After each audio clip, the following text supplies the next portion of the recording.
like out there in the world. Do you understand our music? You are now tuning in to another episode of Gnosian Music Edition, where we venture into the secret corners of the world in search for the unknown artists to hear their music and their story. That's the beauty of music. They can't get that from you.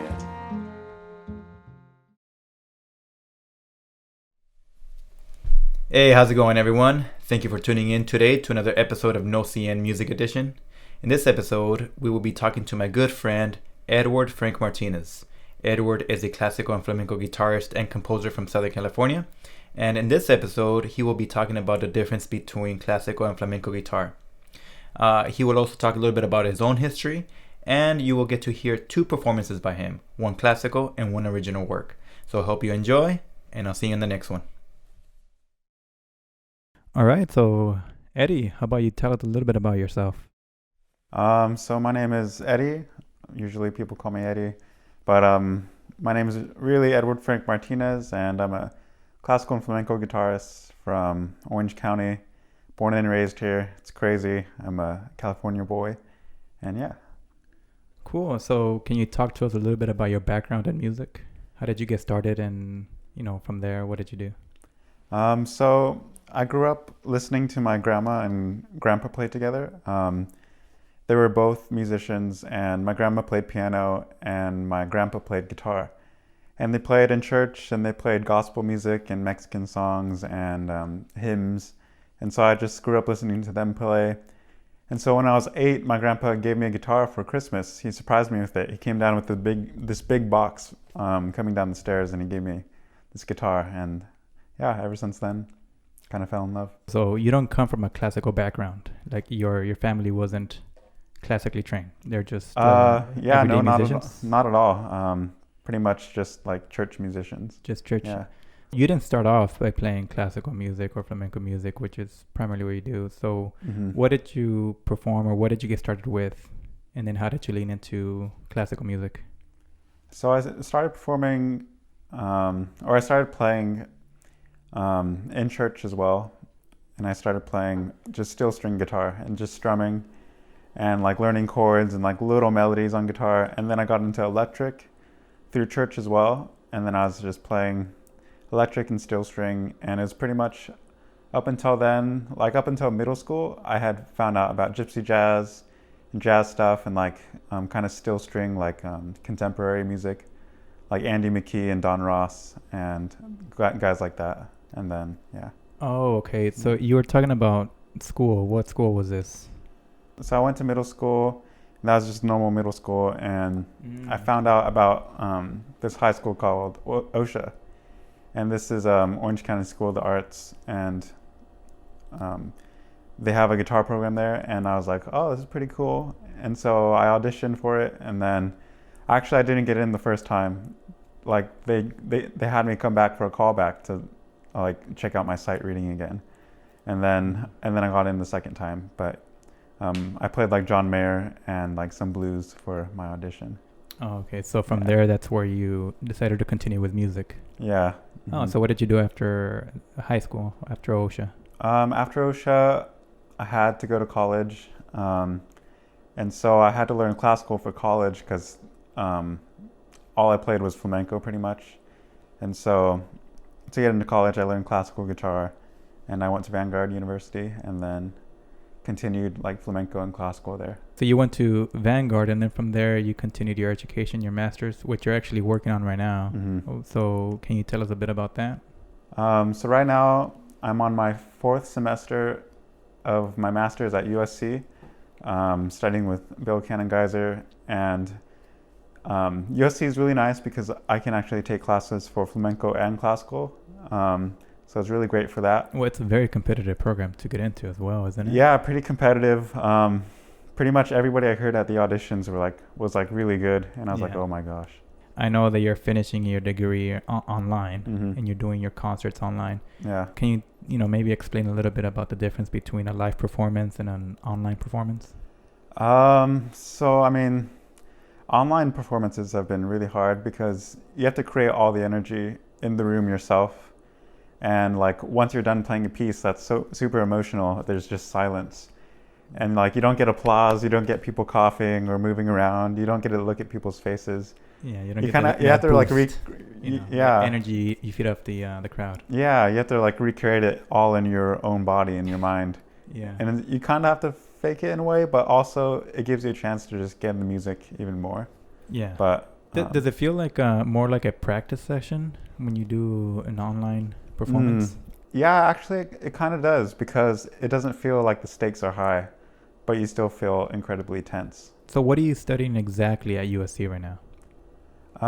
Classical guitar. Classical guitar. Performance, yeah. But I know your background, and you have flamenco guitar behind your belt too, right? Can you tell us a little bit about your flamenco studies and how did you get into that? So I had a teacher in high school, Walter Molina, and he introduced me to this guy named Paco de Lucia. And Paco de Lucia is like kind of like the god of flamenco guitar. He's like, he's like the Kobe, pretty much. He's like the greatest. And so I heard Paco's video of him playing in this like old cathedral. Actually, I think it was the Alhambra in Spain. And I heard that and I just fell in love with the sound. And pretty much from then on, I started taking lessons. And eventually, I was able to get over to Spain and study with El Virgin, who toured with Paco. And so you went to Spain to study flamenco? Yeah, I went to Spain specifically to study flamenco. Cool. And just in case there's some people out there that don't know who Paco de Lucia is, can you explain a little bit about Paco de Lucia? So Paco was born in southern Spain, Algeciras, and he's a guitarist, but he grew up around all these musicians, and his father was a guitarist, his brother's a singer and a guitarist, and he started really young, and I don't know, he's just somebody who lived music pretty much, lived the culture. But in the flamenco style, not classical. Yeah, but in flamenco. Yeah. And so, yeah. And again, somebody that I think that you could kind of relate is legacy to the classical guitar was Segovia. Is Paco de Lucia kind of seen as a, Segovia, Andres Segovia? Yeah. Of flamenco? Maybe like even more, because Paco's seen outside of guitar circles. He's like in jazz circles. He's in he actually expanded outside music. of his own. Yeah. Interesting. Can you talk a little bit about what classical guitar is and what flamenco guitar is? And then maybe what are the differences and similarities? So I have a guitar right here. So classical.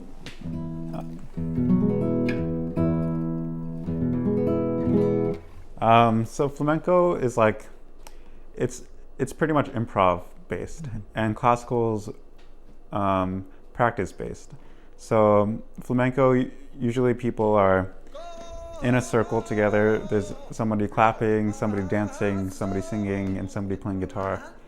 And it's like kind of like this jazz ensemble where everybody's just around, everybody has a turn to do a solo for themselves and kind of express themselves in that moment. Or play something that they've prepared.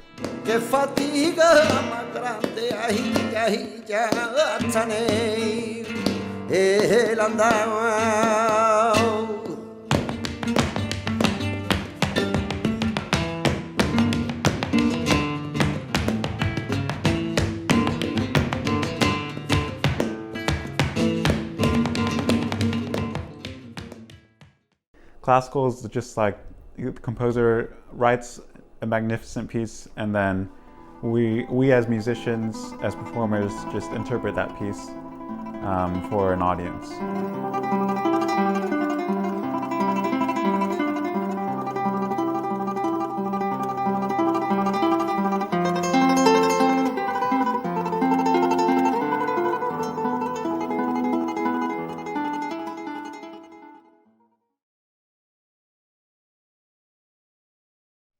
Here we have Edward Martinez performing El Rey Don Alonso el Bueno from the Escarraman Suite, composed by Mario Castelnuovo-Tedesco.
you give us a musical example between the two, classical and flamenco guitar?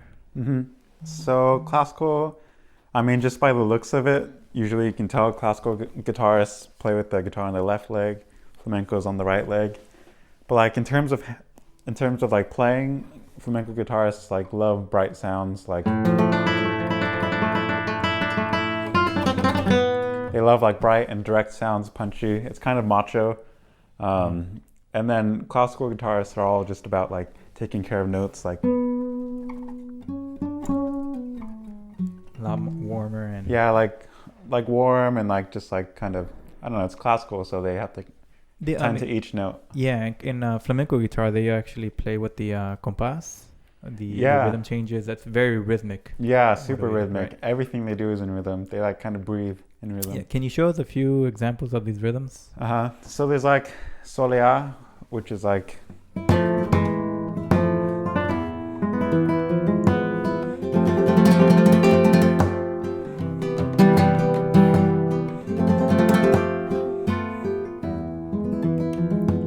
there's like Bulería.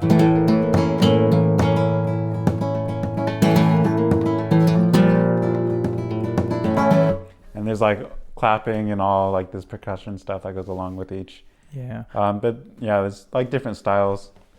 Very cool, man. What about a classical example? Maybe just, a couple measures of something? Like Bach would be.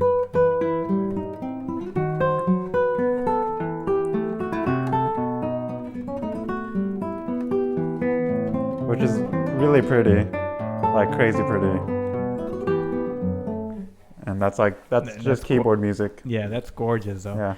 I mean, they're both awesome. Yeah, they're both awesome. It's just crazy. I don't know why people hate from both sides, Yeah, I never got it. The guitars, I mean, I know right now you're playing on a classical guitar? Right now it's a flamenco guitar. Oh, that's a flamenco yeah. guitar. Okay. And it works for classical, but it's I mean, classical guitars are built differently. What is the difference between a classical and a flamenco guitar? Because from right here, I thought that was a classical guitar. Yeah, I mean, just by looking, it kind of looks the same. Usually flamenco guitars are thinner, like this. Yeah, that's what I expect. Skinny. Usually thinner guitars, yeah. Yeah, they're skinny, which just kind of gives you a direct sound, like kind of accurate. Classical guitars have usually a little longer necks probably, and then wider bodies. Then also the strings are higher, so they can reverberate longer. And also the flamenco guitar has the plastic, what is it, the nail guard? Yeah, the tapping. Yeah, because that's something that classical guitar doesn't do. Yeah, classical guitars. I mean, now they have it just for protection, and like if they're playing a Spanish piece, sometimes it has it. But yeah, flamenco guitars, if you don't have this, you just eat through the guitar. Yeah. And what about the fingernails? Can you explain the fingernails to people that don't know about classical flamenco guitar? So fingernails, I don't know if you can see, maybe you can see my thumb or my pinky. Pinky's long. Some people call it coke nail, but there's no coke in classical guitar. It's not that exciting. But nails are just like our guitar picks. When we pluck the string, it's like a combination of our thumb and of our skin and our nail. And so like if it's all nail, it just sounds kind of thin, but if it's both, then it sounds good. So that's something they have in common. Both use fingernails. Yeah, both use fingernails, but they use them differently.